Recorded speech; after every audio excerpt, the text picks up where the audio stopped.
Hollywood, California, Monday, August 31st.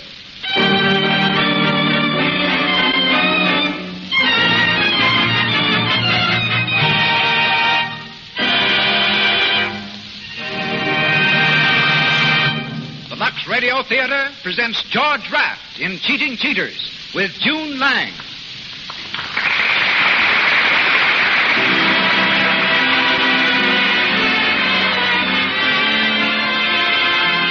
Presents Hollywood. The makers of Lux Toilet Soap, official soap in all the leading motion picture studios, again brings you an hour with Hollywood's outstanding celebrities. Tonight, you will meet George Raft, June Lang, Cecil B. DeMille, Gloria Swanson, Donald A. Loomis, Louis Silvers, and many others. It is also our privilege to have in our visible audience such guests as Henry Wadsworth, Dean Janis, Lois January, Maxine Jennings, Sari Maritza, and Virginia Pine. And to all our listeners, greetings from Lux.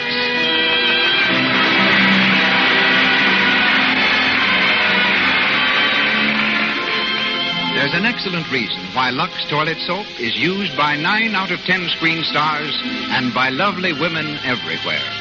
This pure white soap, with its delicate fragrance and active lather, removes cosmetics thoroughly, protects daintiness, and brings you the charm of a clear, smooth skin. It's Hollywood's beauty care, yet it's so inexpensive that everyone can enjoy Lux Toilet Soap every day. And now our producer. At present engaged in making his 63rd picture, he has started more actors and discovered more stars than any man in motion pictures. Ladies and gentlemen, Mr. Cecil B. DeMille.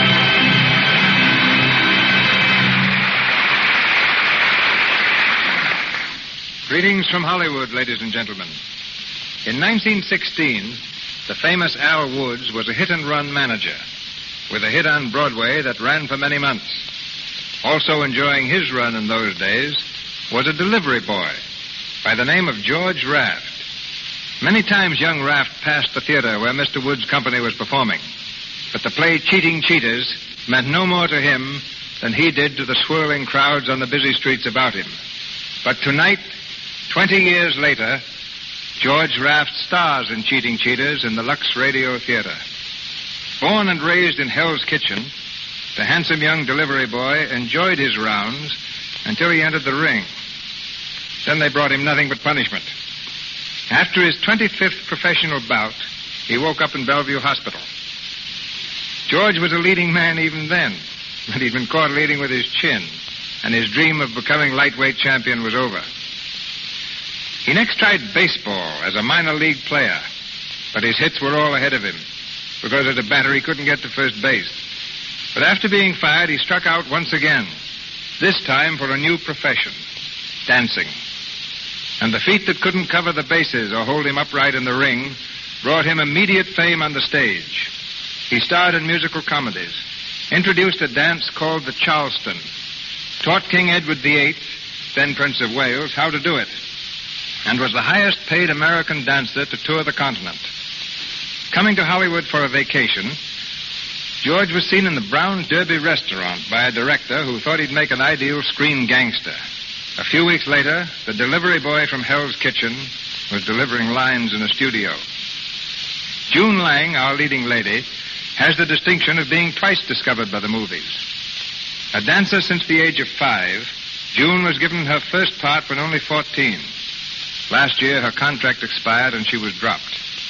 But Darryl Zanuck rediscovered her in an old test, called her back, and gave her leading parts in 4 recent films, Captain January, The Country Doctor, Every Saturday Night, and The Road to Glory, in which she plays the only feminine role and is starred with Warner Baxter, Frederick March, and Lionel Barrymore. Tonight, we hear her in the part of Ruth Brockton.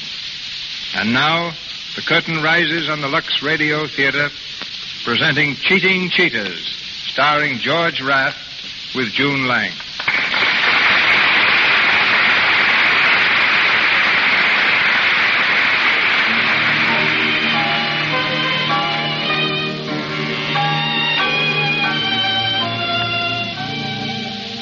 We're on the boat deck of the liner Argyle, 4 days out of Liverpool.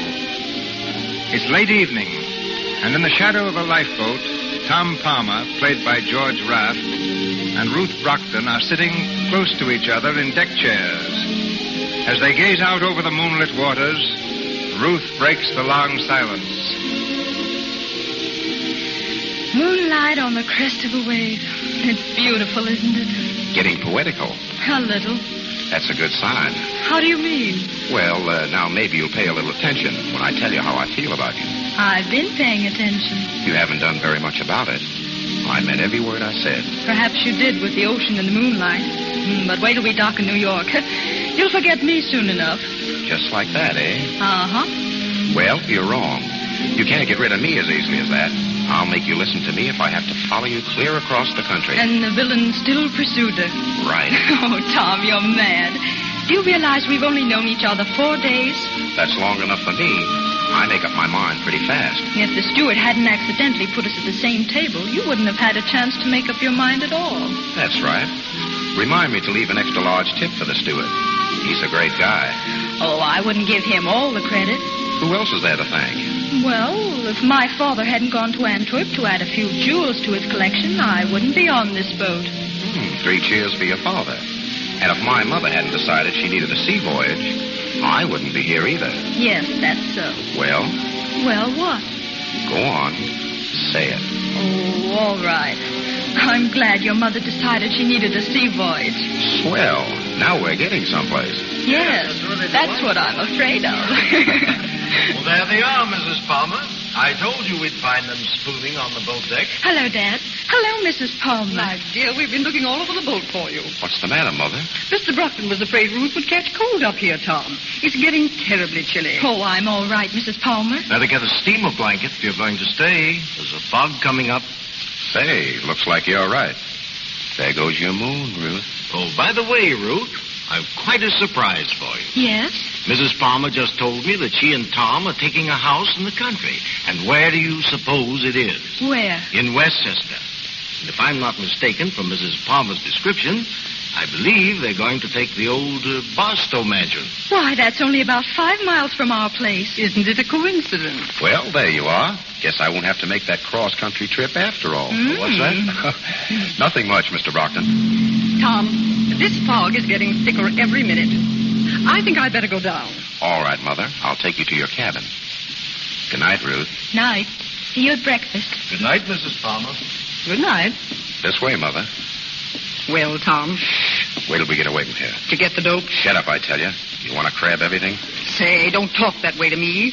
I'm getting sick and tired of acting the part of your old lady without taking any guff. Listen, Rosie, you're supposed to be my mother, and you'll go on being my mother until I say so. I'll take it or leave it. All right, all right. All I want to know is, did you find anything about the Brockton jewels? Yes, Brockton keeps them in a safe at his place in Westchester. Oh, yeah? Well, they've fallen swell for the mother and son stuff. We can move right up there next to them, and they'll never be the wiser. Pretty slick work, Tom. Yeah, maybe it's too slick. What are you talking about? Say, you ain't fallen for the dame, are you? I don't know. I feel like a heel, that's all. Telling her I'm nuts about her, then turning around and copping her old man's jewels. Oh, so I was right, huh? You have fallen for her. Forget it, will you? Sure. Maybe you better forget it, too. I'm going to my cabin. This fog is as thick as pea soup. See you in the morning. What the devil? Tom, what's wrong? I don't know. Sounds like they reversed the engines. Ruth, I've got to find Ruth. Come on, hurry up. Don't leave me here alone. Ruth, where are you? We've hit an iceberg. My boy, somebody help me find my boy. Ruth, where are you? Oh, Tom. Are you all right? Yes. Where's your mother, Tom? We're sinking fast. Look, those sailors are launching the boat. They're going down by themselves. Stand back there, you men. Stand back. Find the boat by yourself, will you? Listen, you men, I've got a gun here, and I'm not afraid to use it. Now stand back or I'll blow you to bits. Now free that boat. Go on. If any man gets in there before a woman and child, I'll shoot to kill. Ruth, get in that boat. Let me in, too. Let me in. All right, Mother. Go on. Hurry, Ruth. But, Tom, what about you? Never mind me. Get in there. All right, men, work fast. Clear that boat and lower away. Stand by those davits. Watch that line. Come on, you men. Hurry up.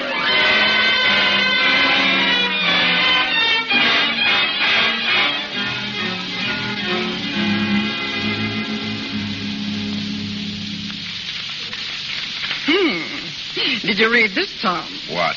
The fact that no lives were lost in the Argyle disaster was due chiefly to the heroic work of an unidentified man who induced order at the point of a pistol. That's you. Unidentified? Yeah. All I need is to have my picture spread all over the newspapers. Might start a little excitement anyway.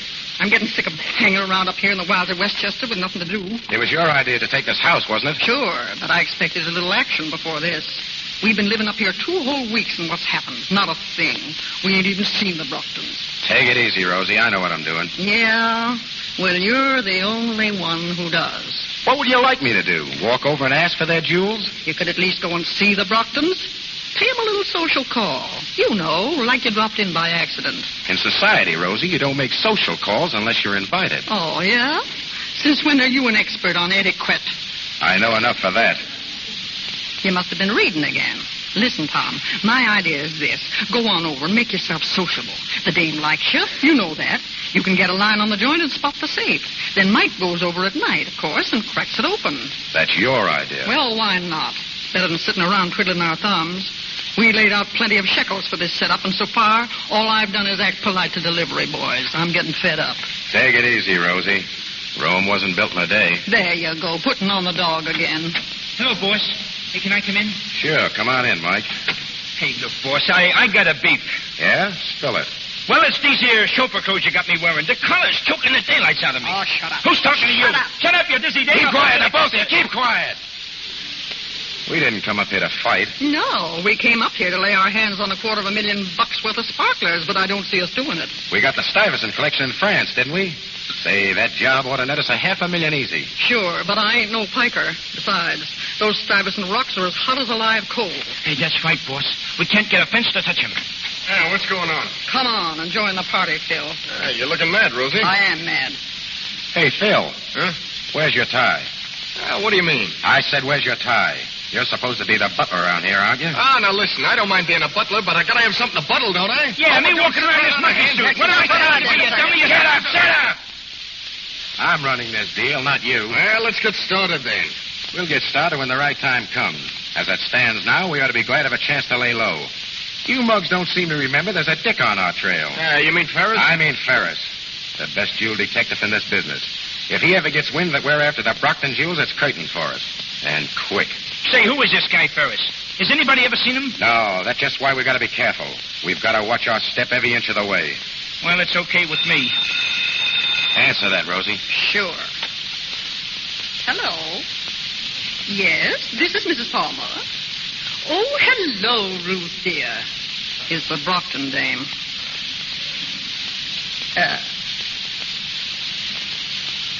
What'd you say, dear? Of course, just a moment. She wants to speak to you. Give me the phone. Hello, Ruth. Pretty well. How are you? What? Well, yes, I think so. Wait a minute. Mother, Ruth would like us to come over for tea. Do you think we could make it? You bet your sweet life we can. Hello, Ruth. She says she'd be delighted. All right. Thanks. Goodbye. Hot stuff, boss. Tea at the Brocktons. Stepping in high society, hey? Yeah, put on your best rags, Rosie, and do your best to act like a lady. Don't worry about me. Mike, you'll drive us over. Wait there for us. Oh, sure. And remember, no gassing with their servants. Not even a word. Boy, this is a break. Right in the same house with the Brockton jewels. This may be the big chance you've been waiting for, Tom. Yeah, maybe.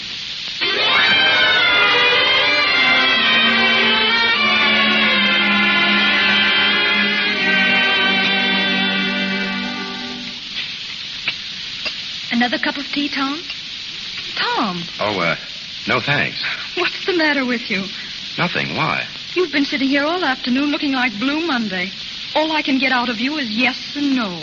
Well, I'm not always as talkative as I was on the boat. Yes, I've noticed that. How does it feel to be an unidentified hero? All right, as long as I'm unidentified. Would it be such a tragedy if they found you out? Well, you never can tell about those things. Modest man. I wonder where our respective parents are all this time. I think your father said he'd show Mother the garden. More than likely, he's showing her his jewel collection. She seemed quite interested when he mentioned it. Oh, yes, she's a jewel fancier herself. She seems to be. Dad says she talked nothing but jewels all the way over on the boat. Is that so? She has quite a collection, too, hasn't she? Did she, say that? Why, yes, of course. She does have a collection, doesn't she? Oh, yes, the Palmer jewels. Very famous. I thought so. Well, I think it's time we were going. Tom, what's the matter with you? Why do you act so distant? Am I distant? You were different on the boat. Yes, talkative. Too talkative? I'm afraid so. Oh, then you don't feel the same. About me, I mean. Sure I do, only... Only what? Look, let's not talk about it now. Someday I'll tell you the whole story. That yellow diamond is the pride of my collection, Mrs. Palmer. Oh, it's beautiful. Tom, you must get Mr. Brockton to show you his diamonds. They're just lovely. Yes, they must be. I beg your pardon, Mr. Brockton. Yes, Wilson? What is it? A telegram just came for you, sir. Oh, excuse me, please. This may be important. Of course. I hope it isn't bad news, Dad. I'm afraid it is. I've got to leave for Chicago immediately. Oh, dear. I'm sorry, Ruth, but you'll have to come along with me. Must I?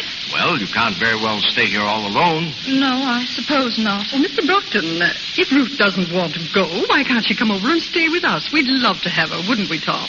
Why, yes, of course. Well, why, it's awfully nice of you. If it's not too much of an imposition. Nonsense, my dear. We'd be offended if you didn't come, really. Well, all right. Thank you. Oh, I just thought of something. I can't walk off and leave my jewels here, and the bank vault is closed. That's a little difficult. Unless, of course, you'd like to leave them in my safe. That's, of course. Why didn't I think of that? That's an idea, Dad.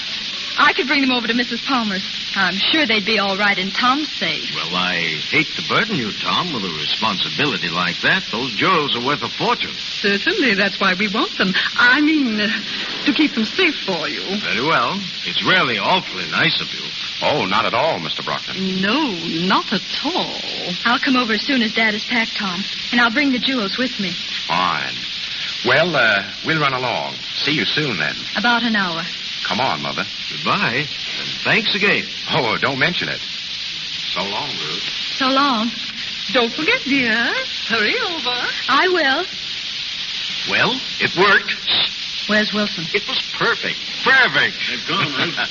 Come here, Wilson. You certainly made a great butler. Didn't he, Ruth? Not so bad. Not so bad. Say, that was terrific. They fell for that phony telegram like a load of bricks. What's the next move, Ruth? I spend the night at the Palmers. Put our jewels in their safe. Learn the combination. In the morning, we'll have our jewels and the Palmer collection. Swell. Then I can stop playing Papa and have a little fun. Take it easy, will you? We ain't got the Palmer jewels yet. And there's still Ferris to worry about. Oh, stop calamity howling. If Ferris was on our trail, we'd all been in jail weeks ago. Well, there's another thing I don't like so much. Letting those jewels get out of our hands. We had a tough enough time snatching them in the first place. I don't like throwing them around like this. Now, listen, Ruth knows what she's doing. She's the best little crook in the business. Our plan can't fail, can it, Ruth? Hey, what are you dreaming about? I was just thinking, if we applied the same energy and resourcefulness to being honest, we'd probably all be rich. Yeah? Well, we'll be rich anyway. Say, Ruth, what's getting into you? Is it that guy Palmer? That guy Palmer, as you call him, is all right. I hate lifting his jewels this way. Listen, baby, you better forget him. You ain't no match for high society, mug. No, I guess I'm not. Well, come on. What's the layout? How do we get the Palmer rocks? Leave it to me. When he puts our jewels in the safe, I'll be right there with him. I'll get the combination. And you come down in the middle of the night and lift his and ours both, right? That's it. Swell. You know, it tickles me pink to think of them suckers driving home without a thought in the world. Yeah. I can just see their faces when they wake up tomorrow and find their rocks has gone bye-bye.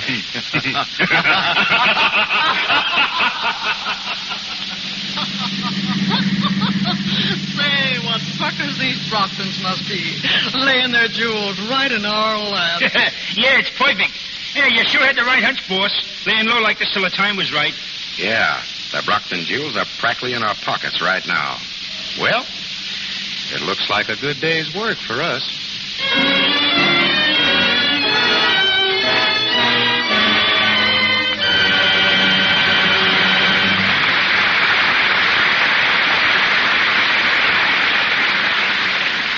before we resume the story of Cheating Cheaters with George Raft and June Lang, let's breeze over to the Paramount Commissary. It is gay with waitresses in green and orange dresses and extras in costumes, hungry for their lunch. Near the window is a very pretty extra with a friend, and the extra says, Well, which you going to pick? The 35-center? Oh, I guess I'll have to. Wish I could plunge on an expensive lunch once, or have somebody buy me a few. Where's Dan? He used to buy you tons of lunches. Oh, he's gone. Oh, men sure are fickle. I heard he's taking Jane out these days. Oh, not really. Jane? Uh-huh. Well, I don't believe it. Jane hasn't a thing to recommend her, except, of course, her lovely skin. Well, apparently that does the trick. Dan always did notice a girl's complexion. He used to pay me compliments on mine before it went so sad. All men prefer the girls who have soft, smooth, clear skins. A lovely complexion is appealing, so it's important to guard against cosmetic skin, dullness, tiny blemishes, enlarging pores. No need to take this risk if you use Lux toilet soap, for Lux toilet soap's active lather sinks deep down into the pores, removes every trace of dust and dirt, stale rouge and powder that might remain to choke them. Use cosmetics all you like, but protect your skin. Remove them thoroughly. You do this when you use Lux toilet soap. So make this the beauty care you use. And once again, Mr. DeMille. We continue with Cheating Cheaters, starring George Raft as Tom Palmer and featuring June Lang as Ruth Brockton.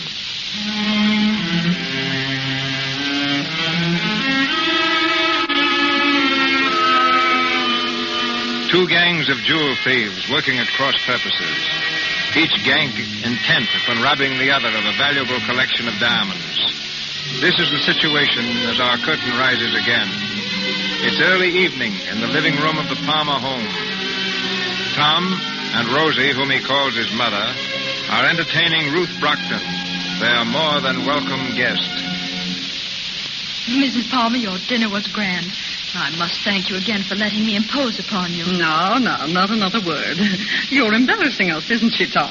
It's a pleasure to have you, Ruth. Thanks. Oh, by the way, Tom, I do hope you've taken good care of Ruth's jewels. Well, no, not yet. I was going to speak to you about that. Do you think we'd better put them away? I brought them down with me. They're in this box. My dear, you mustn't let them lie around like that. They may get lost. Tom, open the safe for Ruth. Yes, Mother. Come over here, Ruth.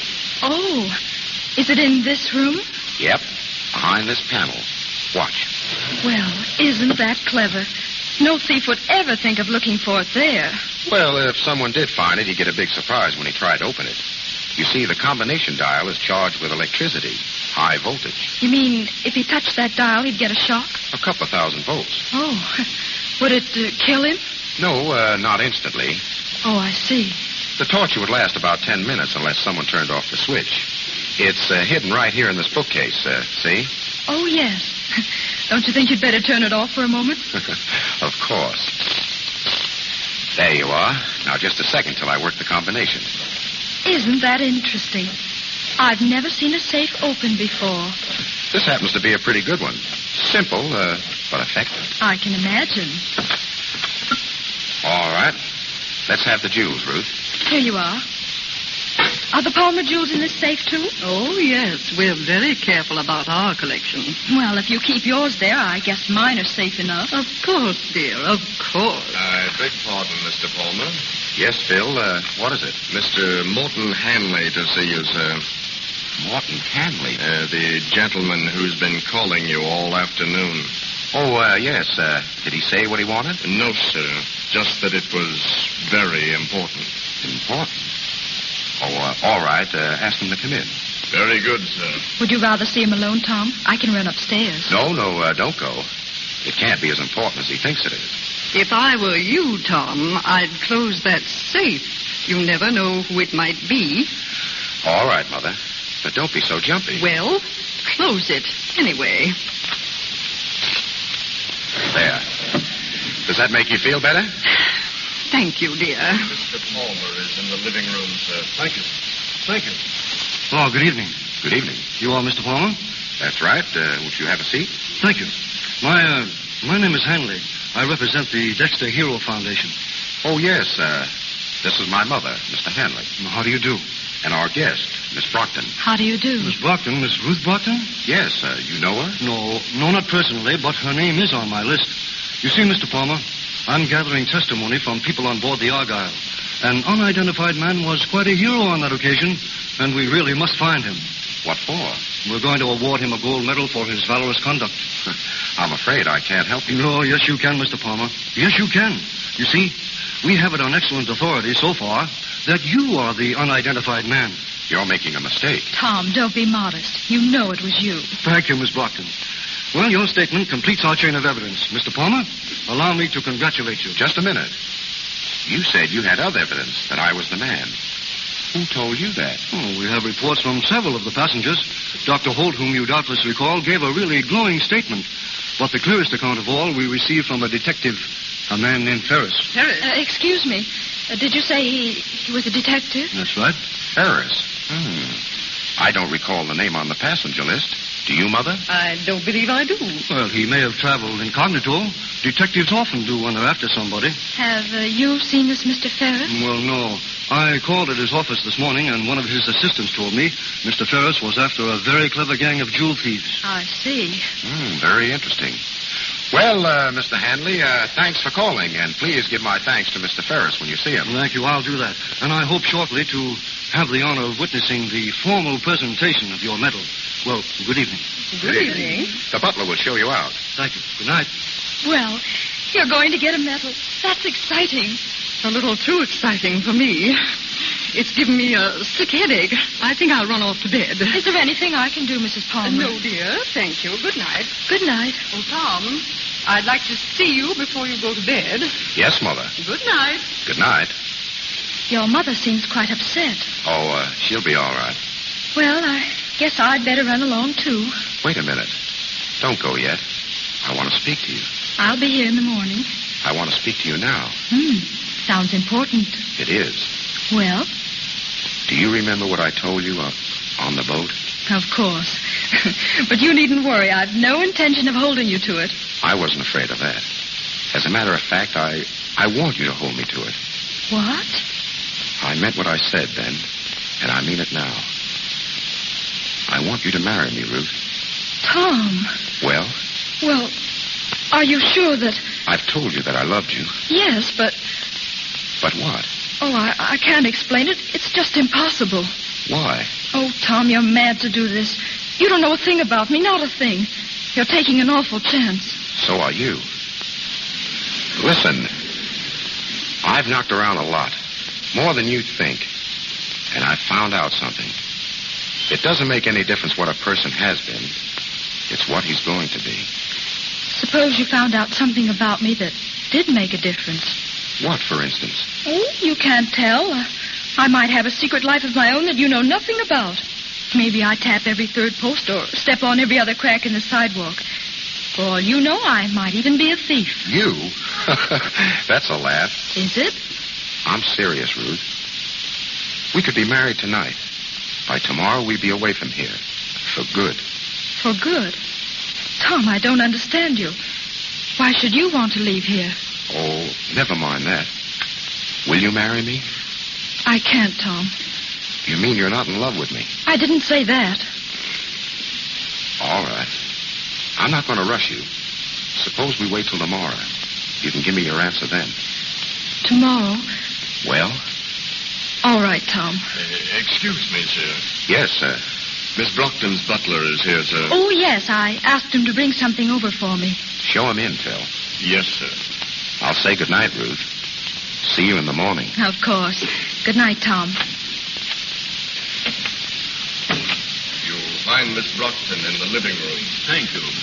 Good evening, Miss Ruth. Good evening, Wilson. Sorry I had to bring you all the way over here. Oh, that's all right, Miss Ruth. Well, how's it going? Be careful. Everything okay? Yes. Jules in the safe? Of course. You know the combination? I told you everything was all right. Okay. What time do you want me to be back here? 3:00. There's sure to be a sleep then. 3:00. Right. Well, looks like a good day's work for us.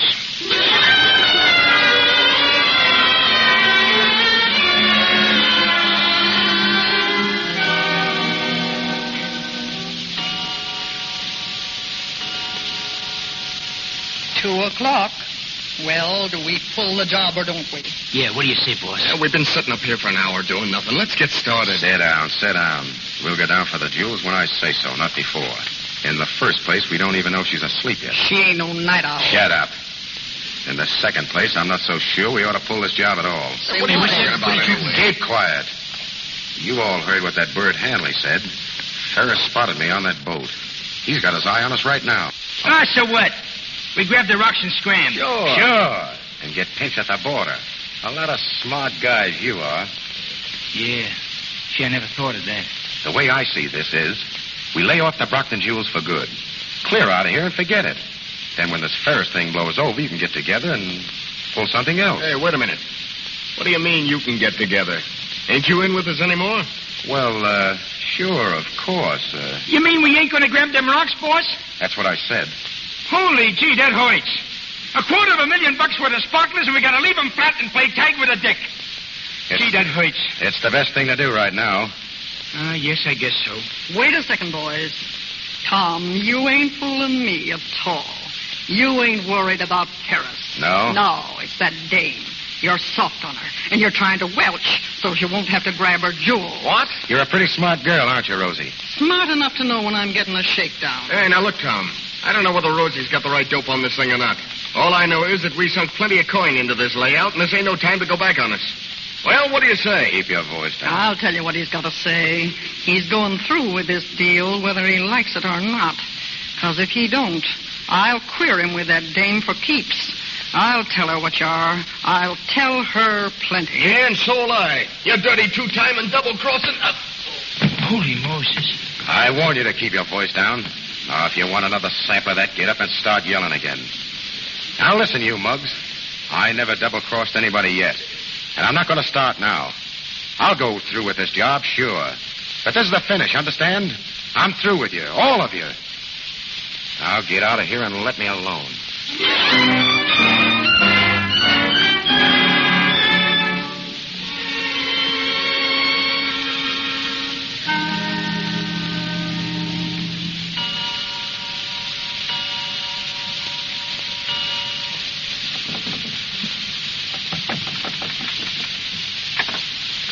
Come in, Wilson. Been waiting outside for half an hour. I told you, 3:00. Is the coast clear? They're all asleep. Swell.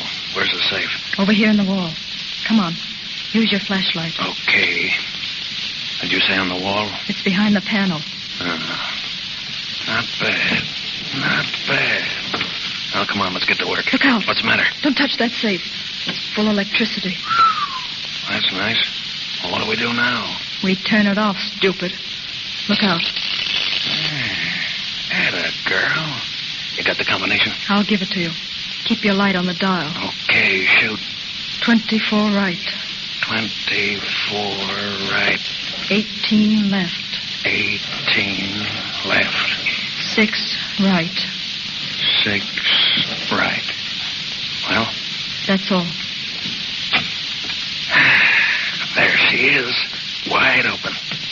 Listen. Huh? There's someone coming downstairs. We better duck. Here, get behind the sofa. Quick. Don't even breathe. Put out that light, Rosie. Oh, she won't see it. Her room's on the other side of the house. All right, then, come on. We'll have to work fast. Well, fuck. What's the matter? Look at that safe. It's wide open. Somebody's been here. They got in through that window. But they didn't get anything. Look, the stuff is still here in the safe. All right, we've got to snap into it. Pass that stuff out to me. Come on, now, hurry up. All right, take your time. Here's the girls' jewels. Now, give me yours. Don't move. I got you covered, both of you. Who's that? The Brockton's butler. Wilson's the name, lady. All right, Ruth, grab those jewels. Ruth? What are you doing down here? She ain't playing marbles. Did you open this safe? Yes, I did. You are a crook, then. Looks like all of us are, Tom. I get it. They're another mob. We thought they were on the level, and they're just a bunch of crooks. Hey, watch out who you're calling names, lady. You was trying to swipe our stuff yourself. Another mob. I don't see anything so funny. What's the joke? I'm not sure, but I think it's on me. So that's why you wouldn't marry me, eh? Any objections? I don't see any now. Come on, cut out the chatter. We got to get out of here. Wait, I've got a proposition to make. Yeah? We're all a bunch of clever people. What do you say we team up? Your crowd and ours. We'd have a combination that couldn't be beat.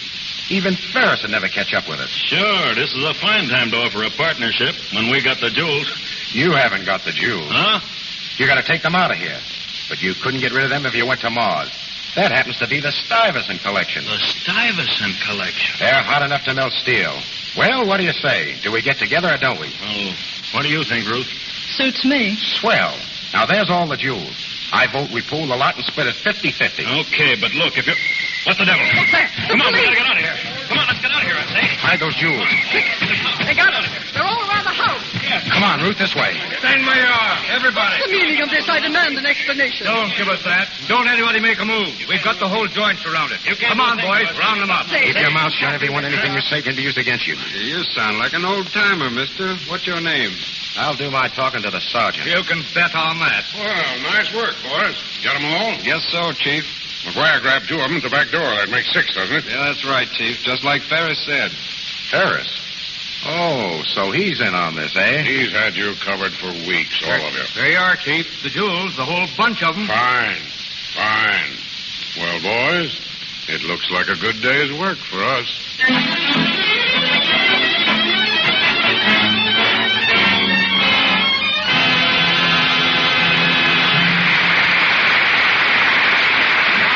Station identification. This is the Columbia Broadcasting System.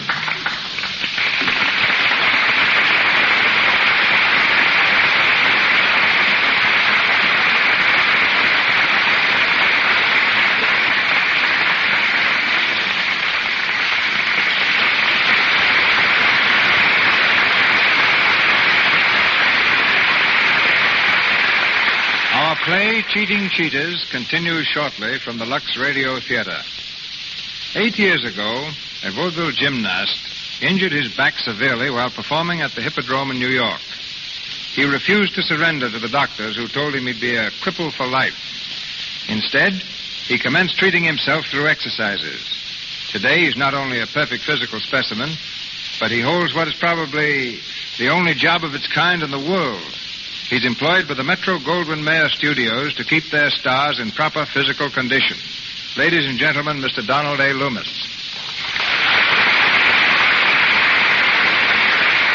Every day, I worked with such stars as Joan Crawford, Jean Harlow, Louise Reiner, Eleanor Powell, Jeanette MacDonald.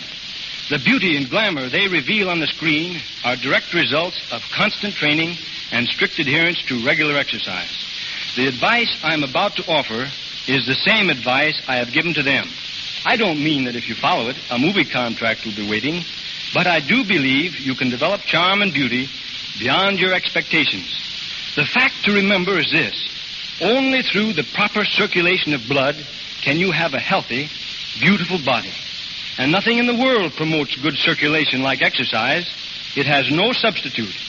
It'll take off weight or put on weight, tone up your skin marvelously, and develop a figure such as you now envy in the stars. But you must exercise every day, or at least every other day. Begin gradually, out of doors if possible. For most people, swimming is usually the best form of exercise. But take it easy. Watch your posture. Round shoulders is the most common fault with women. Copy Norma Shearer. Her posture is the best among all movie stars. Cleanliness is all important. An invigorating shower with plenty of Lux toilet soap will do 2 things for you: free your pores of foreign matter and keep your complexion clear and smooth. I'm glad to say that Lux is the soap used by the stars at MGM. Eat, play, and work as you see fit. Don't pass up a good dinner because you're afraid of getting fat, but compensate for the food by proper exercise a little later. Give your body this attention it deserves, and I can safely say that after a few weeks of sensible training, you will feel better, look better, and your whole mental attitude will be completely renewed. But you get a different view of these stars than anyone else. Who are the best physical specimens in Hollywood? I'd say Joan Crawford, who has trained faithfully for years, Norma Shearer, and Dolores Del Rio. And the men with the best physiques, in my opinion, are Clark Gable and Robert Taylor. A couple of weeks ago, Robert Taylor flew 3,000 miles from New York to Hollywood just so he wouldn't miss a workout. But exercise need not be vigorous. Jeanette MacDonald's singing helps greatly to keep her fit. Try singing. It's great for your lungs and chest. And perhaps a little rough on the neighbors' ears. That's why I say never try to do too much of anything at one time. And here's something that may surprise you. When Eleanor Powell does one of her dance routines, she actually uses up more energy than Max Schmeling required to knock out Joe Louis. Well, that seems to prove that Joe ought to take up dancing. Or that Eleanor should challenge Braddock. In any event, I'm glad to have been here, Mr. DeMille. And if any of our audience would like a little more specific advice regarding exercises best fitted for themselves, I'll gladly try to help. Just address your letter to Donald Loomis, Metro Golden Mayer Studio, Culver City, California. Good night. Good night, Samson.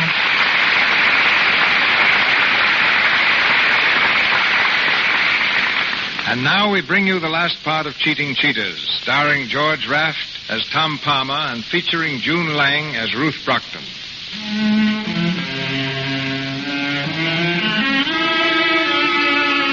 It's the following morning.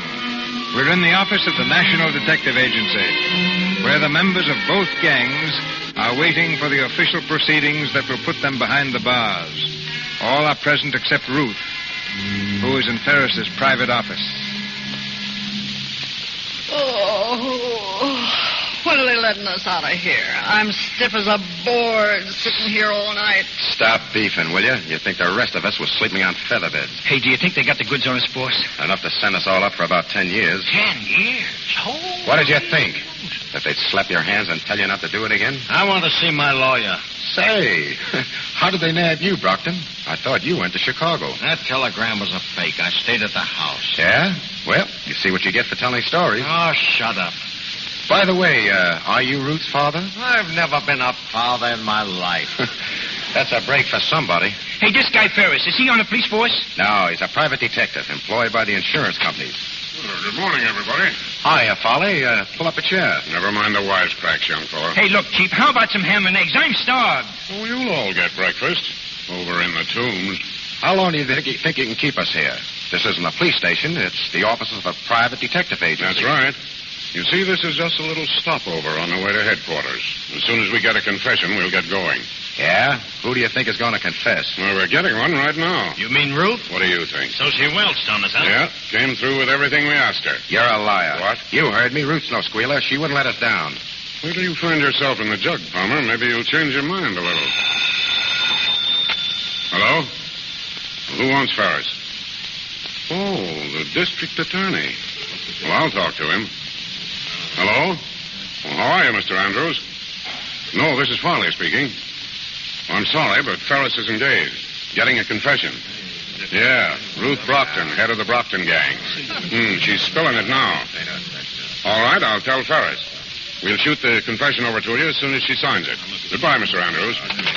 You'll excuse me, won't you, folks? I'm very busy this morning. Scram, Palmer. You don't think Ruth is squealing, do you, Palmer? Not a chance. That phone call just now was a gag. If we'd only gotten away with this job, I was going to retire. Yeah, me too. It's a dirty shame. Say, I've got an idea. Yeah, we could use a good idea right now. Well, what is it? When we lifted those Stuyvesant jewels, we broke it all up and had the stones reset, didn't we? Sure, what about it? It's our one big chance. How do you mean? Don't you see? Ferris represents the insurance burglary companies. Now, what's worrying the companies most is how to get back the jewels. Now, with the stones reset, how many of the original owners will be able to identify their stuff? Not one of them. That's why Ferris is keeping us here in this office. And that's why he wants us to think Ruth has squealed. Yeah, that's it, all right. We'll beat the rap yet? Everything depends on Ruth. If they break her down, we're licked. But... She can't break down. If she does, she'll land in the jug herself. No, she won't. None of you will.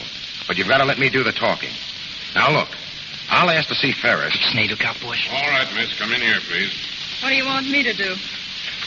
Be careful what you say, Ruth. Quiet, you. All right, miss. Now, if you'll identify these people, I'll call them off in the order in which they're named in your confession. She's squealing on us. Quiet, I said. Ready, miss? I'm ready. Good. George Brockton. That's George Brockton over there. You cheap squealer. You're not fit to associate with others. Take him away, men. Keep him outside. Come on, let me go, will you? Come on, take her hand. Now, Steve Wilson and Phil Davis. That's Davis, and there's Wilson. And I thought you was regular. Outside, you two. I'll get you. Have to swing for this. Rosie Snyder next, alias Rosie Palmer. That's Rosie. All right, I'm going. Mike Donovan. Well, that's me, I guess. So long, boss. See you up above. Yeah. One more. Tom Palmer. I'd like to speak to him, please, alone. I want to see Ferris. Hold your horses. Okay, miss. You can talk to him here. I'll go out and take care of the others. Thank you. So you squealed on us, eh? You let us down. I'm sorry, Tom. I had to. Pretty low, even for a crook. You hate me, don't you? If I do, it's your fault. I almost went straight for you last night. I would have taken the rap for you today. What do you mean? If I could have gotten to see Ferris before you confessed. I was all set to cover you up. Take the rap myself. You would have done that for me? Oh, Tom, I'm sorry. Oh, what's the use? It's all over now. Sit down, Tom. I want to tell you something. Something about myself. Forget it. Please, Tom. Well, what is it? You see, I used to be a newspaper reporter at $30 a week. On one assignment for my paper, I ran into a gang of crooks and recovered a lot of money for an insurance company. They liked the way I handled the case and offered to set me up in business as a private detective to investigate their thefts. I used the name of Ferris. Ferris? You? Yes, Tom. Well, that just makes everything fine and dandy, doesn't it?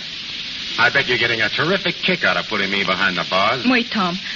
A minute ago, you said you'd go through for me. Well, I believe you. I'm going through for you. Yeah? How? I didn't look for this job. The job found me. When I got to working with Brockton and the others and to knowing you, I felt pretty cheap. I would have given anything to have been out of it, but I couldn't help myself. Then, last night when you asked me to marry you, I thought of our future, yours and mine together. I knew the better side of you, and I wanted to help you find yourself. Why didn't you tell me this before? It's not too late even now. No. What'll we do? Set up housekeeping in Sing Sing? Oh, excuse me. Yes, Farley? The rest of the gang want to see Ferris. All right, let them come in. Okay. Well, what are you going to do? I said it wasn't too late, Tom. You mean you're going to give me a chance to go straight? I think that's all you need, a chance. Am I right? If you'll stick close to me. I'll never let you out of my sight. Oh, gee, Ruth, I don't know. Be careful. All right, boys, come on in. Hey, where's Ferris? Yeah, where is he? Ain't in here. Yeah, we said we wanted to see Ferris. Just a minute, boys. Let me introduce the head of the National Detective Agency, Miss Ruth Ferris. Well, all right, Ruth. If you're Ferris, I've got a proposition to make. I think I know what your proposition is, George. But let me make one first. Now, boys, you want to make restitution of the stolen property in exchange for a light sentence, right? Right. Well, I'm going to do better than that for you. I'm going to put you all to work. Look. Did you say work? Oh, this is the end.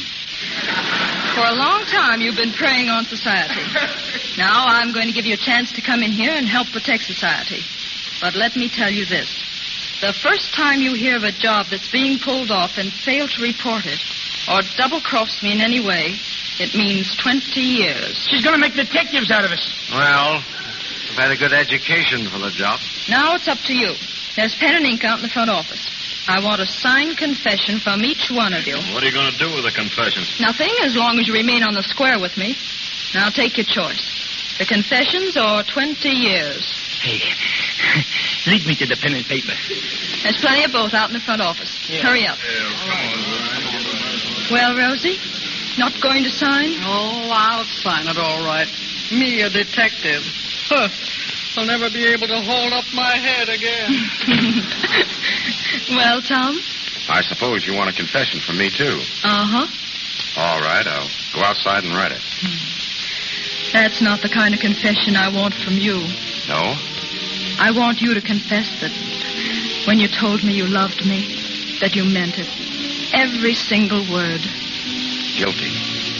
You want a couple of witnesses to that? I think we could use them. Sure. 2 witnesses. We can let them sign the marriage certificate. Well, it looks like a good day's work for us.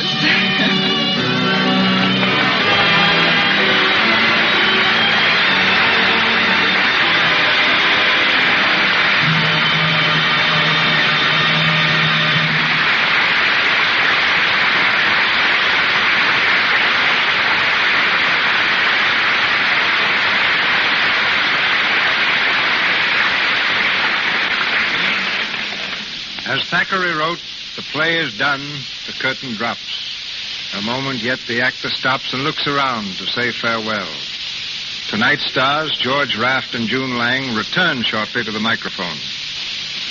I think that discoveries are accidents designed by destiny. A fabulous fortune and hundreds of the jewels women now wear were found in South Africa because a Dutch farmer happened to notice a group of children playing marbles. The marbles were diamonds and led to the opening of one of the richest mines in the world. It was also by accident that I myself once discovered a diamond in the rough. In fact, it was in the rough and tumble action of a Keystone comedy that I saw her. And just the way she leaned against a door conveyed to me an appeal that I knew would intrigue the world. I took her out of comedies and made her the star of 60 Mill Productions. She was an absolutely new type of heroine, because most of the heroines who preceded her were sweet and charming ingenues, while all the sirens were evil women and heavies. She combined the best qualities of both and became the screen's first romantic siren who was not a villainess. This famous young woman was the first of many screen stars who can truly be said to have possessed glamour. She did more than any girl before or since to make Hollywood the fashion center of the world. And she now steps to the microphone just as fascinating as she was then. Ladies and gentlemen, Gloria Swanson.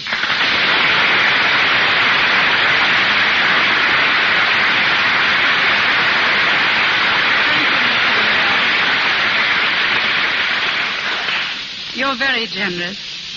I changed the old adage of hitch your wagon to a star and hitched mine to a director and became a star. That's just modesty, Gloria. You're talking through that pretty little brown and white turban of yours. As a matter of fact, ladies and gentlemen, I just happen to fit into the DeMille scheme of things, which consisted of putting realism, beauty, style, and sophistication on the screen. You're one of the world's most exotic women. It just happens that you're also a very good actress. No, all women are good actresses. And I still insist, ladies and gentlemen, that it was Mr. DeMille's daring that made me a star. Until he produced Old Wives for New, every picture followed the same formula. A boy met a girl, lost her for a while, and then finished the picture by marrying her. Mr. DeMille took the story up from there. So producers believed that you couldn't make a successful picture about a husband and wife. Mr. DeMille made one, and thereby made history. It was a great success and introduced the social drama to the screen. It wasn't my daring that people talked about. It was yours. Do you remember the scene in Male and Female? When we duplicated the famous painting, The Lion's Bride, and had a lion crouched above you with its claws on your bare back, while the trainer cracked the whip in its face to make it snarl? Yes, Mr. DeMille, I remember. Now, I've got a scene in my present picture that... I'm very sorry, but I'm not as daring now as I was then. Well, you're just as charming. I never saw you look more beautiful. That's Lux. Now, what's that spell? Oh, shame. Go to the bottom of the class. That spells Lux. Oh, yes, I know. Lux is my favorite beauty soap, and now, through its radio theater, you and I meet again for the first time in nearly 7 years. Then before we say goodnight, I'd like to give you one final bit of direction. What is it? Sing for us. Well, I don't pretend to be a singer, but if you're willing to risk my singing on your program, so am I. I'll sing None But the Lonely Heart by Tchaikovsky. Please.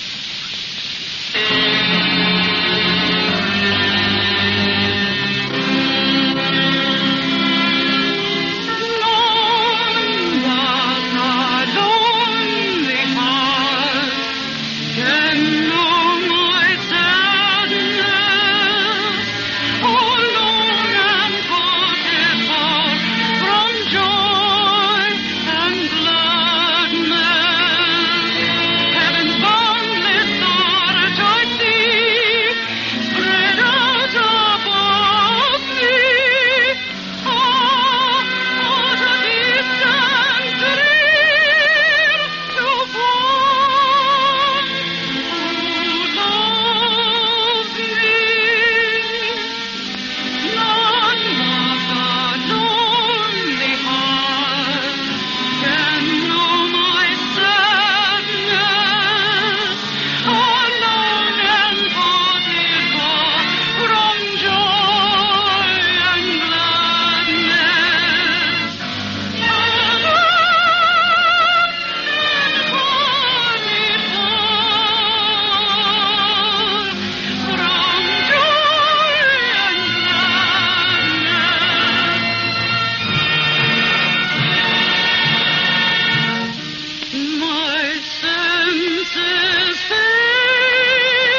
George Raft and June Lang are a study in contrasts. So far, June has always played the role of a young and innocent girl, while George made his reputation as Hollywood's streamlined villain. George spent most of his life in New York. June has just returned from her first trip to Manhattan. But suppose they speak for themselves and as themselves. Ladies and gentlemen, George Raft and June Lang.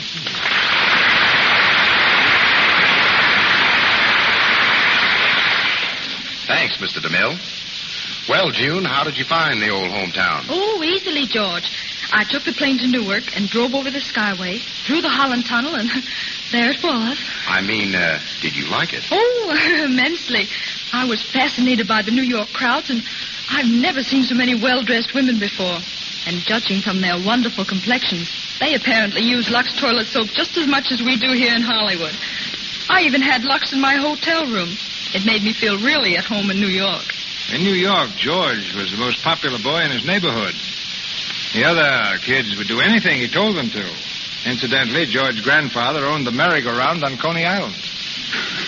My grandfather also was a gold prospector here in California. He made several strikes. And you followed his example as a ball player? I guess you're right, but in pictures I'm better with a gat than a bat. I don't know why you're a gangster on the screen so many times, George. Oh, I don't know. I like being a villain. I think it's more interesting. I also think it's more true to life. June, down deep, I believe there's a bit of villainy in every man. Even in Mr. DeMille? Why not? Why, I think Mr. DeMille's one of the nicest men I ever met. Now, don't stop, June. I'm beginning to enjoy this interview. Just let me tell you what he did to me one day. He was making This Day and Age. Well, you talk, George, like one of my actors. You weren't even in that picture. Well, one morning when I came to work, my dressing room had completely disappeared. Why blame me? I'm a director, not a magician. The reason I couldn't find it was that DeMille had completely surrounded it with one of his big sets. Didn't he give you another room? Oh, yes. For 2 solid weeks, I shared quarters with Tuffy, the collie mascot. But it wasn't so bad. I used to be a mascot myself. George was mascot of the New York Yankees, if I remember rightly. Yeah, I chased home runs all over New York City. Tonight you hit one yourself, George. And you too, June. Thank you. It's been marvelous being here.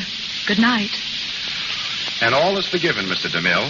I've had a great time, and I hope to be back again sometime. Good night. Good night, George.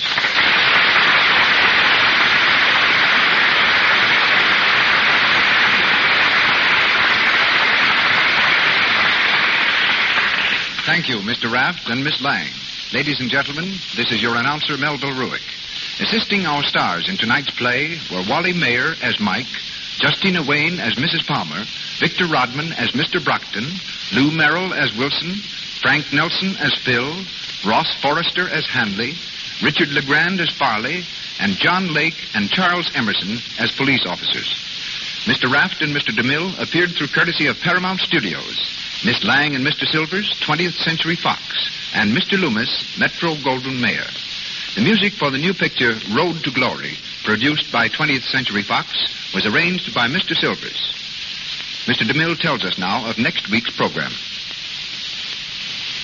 One of the screen's most colorful figures comes to the Lux Radio Theater next Monday night, James Cagney. You've seen him as a sailor, taxi driver, gangster, G-man, and aviator. But you'll hear him next week in an entirely new role. The manager of a prize fighter in the famous comedy Is That So?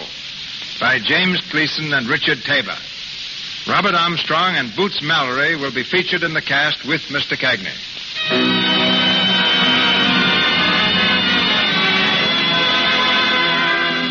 Our sponsors, the makers of Lux Toilet Soap, together with Mr. Cagney, Mr. Armstrong, and Miss Mallory, join me in inviting you to be with us next Monday night in the Lux Radio Theater presentation of Is That So? This is Cecil B. DeMille saying good night to you from Hollywood.